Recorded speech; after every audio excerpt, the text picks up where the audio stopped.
کہتے ہیں شیطان دو قسم کے ہوتے ہیں، ایک شیاطین انس ہوتے، ایک شیاطین جن ہوتے۔ جنوں میں کے شیطان ہوتے، یہ دکھائی نہیں دیتے، اور انسانوں میں کے شیطان ہوتے ہیں، دکھائی دیتے ہیں۔ مالک ابن دینار رحمہ اللہ نے فرمایا کہ شیاطین الانس اشد علی من شیاطین الجن، شیاطین جن سے زیادہ سخت میرے اوپر یہ شیاطین انس ہیں۔ بولے کیوں؟ کہتے ہیں اذا تعوذت باللہ ذهب عنی شیاطین الجن، جب میں اعوذ باللہ پڑھتا ہوں، اعوذ باللہ من الشیطان الرجیم، تو یہ شیاطین جن جو ہوتے بھاگ جاتے، اور جب میں شیاطین انس کو دیکھتا ہوں تو تعوذ پڑھتا ہوں تو یہ بھاگتے نہیں، بلکہ یجیئونی، میرے پاس آتے ہیں اور میرا ہاتھ پکڑ کر گھسیٹتے ہوئے لے کر گناہوں کی طرف چلے جاتے ہیں، عیاناً، آنکھوں کے سامنے۔ تو شیاطین انس زیادہ سخت ہیں شیاطین جن سے۔ جی وَكَذَلِكَ جَعَلْنَا لِكُلِّ نَبِيٍّ عَدُوًّا شَيَاطِينَ الْإِنسِ وَالْجِنِّ يُوحِي بَعْضُهُمْ إِلَى بَعْضٍ زُخْرُفَ الْقَوْلِ غُرُورًا۔ زخرف القول کسے کہتے ہیں؟ ما یکون باطنہ باطلا، جس کا اندرونی حصہ، جس کا اندروں باطل ہو، خراب ہو، وَيَكُونُ ظَاهِرُهُ مُزَيَّنًا، اور اس کا ظاہر بہت چمک دمک والا ہو۔ جیسے گوبر کا کوئی ٹکڑا ہو اور گوبر کے ٹکڑے کے اوپر سونے کا پانی چڑھا دیا گیا ہو، اب ظاہر ہے کہ باطن میں تو گوبر ہی ہے نا، اوپر سے صرف سونے کا پانی چڑھا دیا گیا، اس کو کہتے زخرف القول۔ اور شیطان کا سب سے بڑا ہتھیار یہی ہے، زخرف القول۔ کسی بری چیز کے اوپر خوبصورتی کا ملمہ چڑھا دیتا ہے، خوبصورتی کی قلعی کر دیتا ہے، آدمی تو ہاں یہ بہت اچھی چیز ہے، اور فوراً اس کی طرف مائل ہو جاتا ہے۔ وہ یہ نہیں جانتا کہ بھئی یہ سونے کا ملمہ اوپر سے کیا ہوا ہے، سونے کا پانی اور چاندی کا پانی چڑھایا ہوا ہے، اندر گوبر ہے۔ یہ سب سے بڑا ہتھیار ہے اس کا، یہ گناہوں کی طرف لے جاتا ہے اور گناہ کروا دیتا ہے، پھر بری ہو جاتا ہے۔ انسان کو احساس ہوتا بہت غلط ہو گیا، دیکھو یہی کرتا ہے، زخرف القول، غروراً، دھوکہ دینے کے لیے۔ اس کا کام یہ دھوکہ دینا، اور دھوکہ کس طرح دیتا ہے؟ زخرف القول، گناہوں کو ملمہ کرتا ہے، خوبصورت بنا کر کے پیش کرتا ہے، اور آدمی گناہوں کی طرف مائل ہو جاتا ہے۔ یہ بتایا گیا یوحی بعضهم الی بعض زخرف القول غرورا۔ جی یہ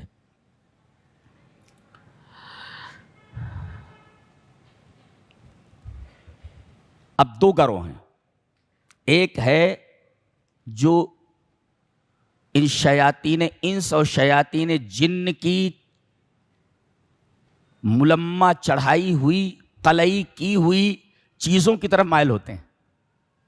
کون لوگ مائل ہوتے ہیں؟ بتایا گیا وَلِتَصْغَى إِلَيْهِ أَفْئِدَةُ الَّذِينَ لَا يُؤْمِنُونَ بِالْآخِرَةِ، جو آخرت پر ایمان نہیں رکھتے، اللہ کو نہیں مانتے کہ مرنے کے بعد زندگی ہے، حساب کتاب دے رہا ہے، اس کی طرف مائل ہو جاتے، جھک جاتے، کان لگا کر سنتے ہیں اور سننے کے بعد اس پر عمل کرتے ہیں، وَلِيَرْضَوْهُ، اور پھر اس سے راضی ہو جاتے ہیں کہ بھائی بہت اچھی چیز ہے، وَلِيَقْتَرِفُوا مَا هُمْ مُقْتَرِفُونَ، پہلے سننا ہے، پھر اس کو پسند کرنا ہے، پسند کرنے کے بعد اس کا ارتکاب کرنا ہے۔ دیکھو پہلے سننا ہے، جی وَلِتَصْغَى إِلَيْهِ أَفْئِدَةٌ، پہلے سننا ہے اور سننے کے بعد اس پر راضی ہو جانا ہے، ہاں بڑی اچھی چیز ہے، اور اس کے بعد وَلِيَقْتَرِفُوا مَا هُمْ مُقْتَرِفُونَ، پھر اس کا ارتکاب کرتے۔ دیکھو قرآن حکیم کی ایک بلاغت بتاتا ہوں،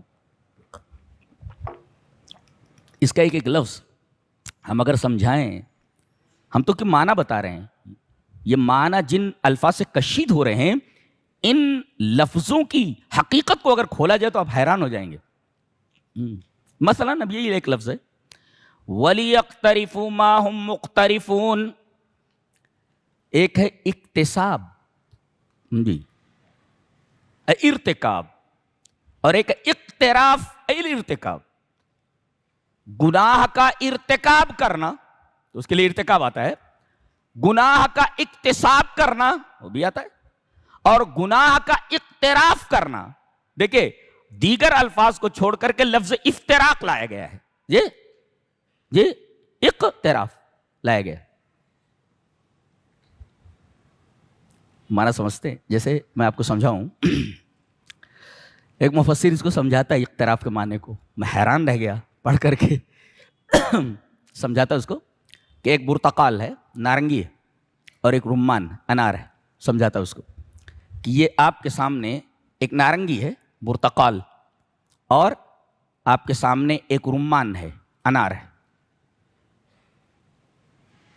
ان دونوں کے اوپر چھلکا ہے، اور آپ کہاں تک پہنچنا چاہتے ہیں؟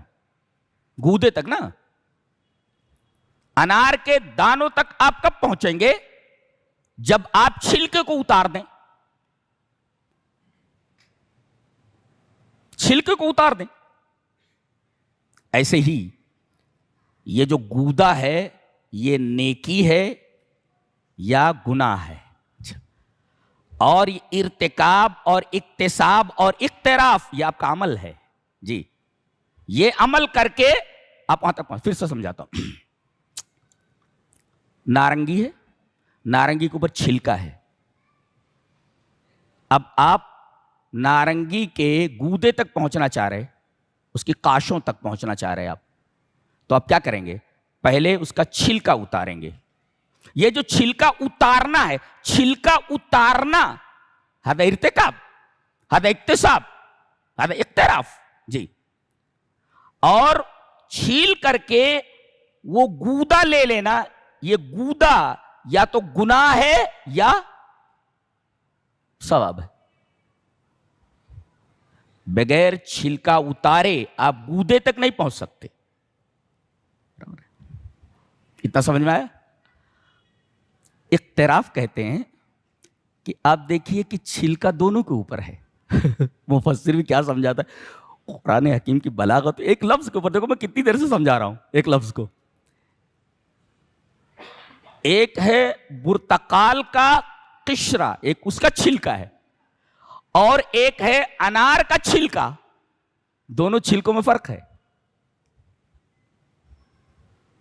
جو نارنگی کا چھلکا ہے نرم ہوتا ہے، تازہ ہوتا ہے، اس کو آپ نکال لیجئے. لیکن اگر کوئی سوکھا ہوا انار آپ کے سامنے آ جائے تو آپ ایسے چھیلیں اس کو تو وہ ٹکڑے ٹکڑے ہو جائے گا، وہ ٹکڑے ٹکڑے ہو جاتا. ایسے تھوڑا سا کریں گے ٹکڑا نکل آتا. کر کے دیکھ لو، پھر اس کے بعد ایسا کرو تو نکل جائے گا وہ. یعنی بڑی مشقت کے ساتھ نکلتا ہے وہ. تو اقتراف کہتے ہیں کسی چیز کے حصول کو مشقت کے ساتھ حاصل کرنا. جی تحصل علیہ بمشقہ، مشقت کے ساتھ کسی چیز کو آپ حاصل کریں اس کو کہتے ہیں اقتراف. اقتراف کہتے ہیں اس کو. اس کا مطلب ہے ہر گناہ تک پہنچنے کے لیے آپ کو مشقتیں اٹھانی پڑتی ہیں، پیسہ دینا پڑتا ہے، بہت ساری چیزیں. اقتراف کیا لفظ ہے. وَلِيَرْضَوْهُ وَلِيَقْتَرِفُوا مَا هُمْ مُقْتَرِفُونَ. وہ چھلکا اتارنے میں جس طرح تکلیف ہوتی ہے دانے تک پہنچنے کے لیے، ایسے گناہ تک پہنچنے کے لیے آپ کو مشقت اٹھانی پڑتی ہے. اے تحصل علیہ بمشقہ ہذا اقتراف. یہ مطلب ہے اقتراف کا. سبحان اللہ و بحمدہ، سبحان اللہ، فسبحان من ھذا کلامہ.